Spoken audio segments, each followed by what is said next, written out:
สะเทือนจิตใจของปวงชนเหล่า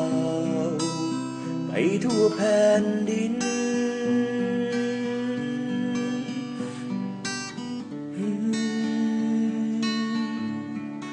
โลกรับรู้ถึงเหตุการณ์อันโหดร้ายครั้งนี้และต้องจดจำATR 301บินไปเหินไปสู่ฟ้าต้องฟันฝ่าพายุลมแดงนาลีเพื่อจะนำความหวังของทุกคนไปให้เธอเพื่อจะนำหัวใจ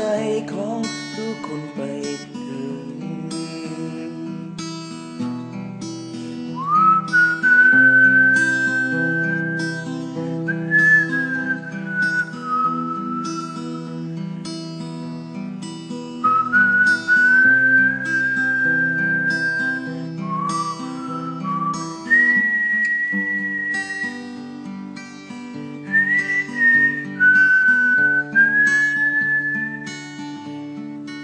และสุดท้า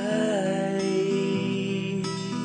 ATR 301บ่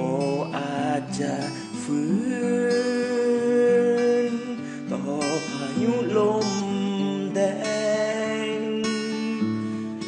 และสุดท้ายใจขาดสลา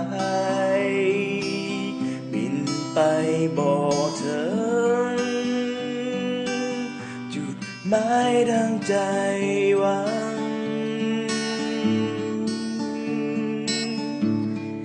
ATR 301บินไปเหินไปสู่ฟ้าต้องฟันฝ่าพายุลมแดงนาลีเพื่อจะน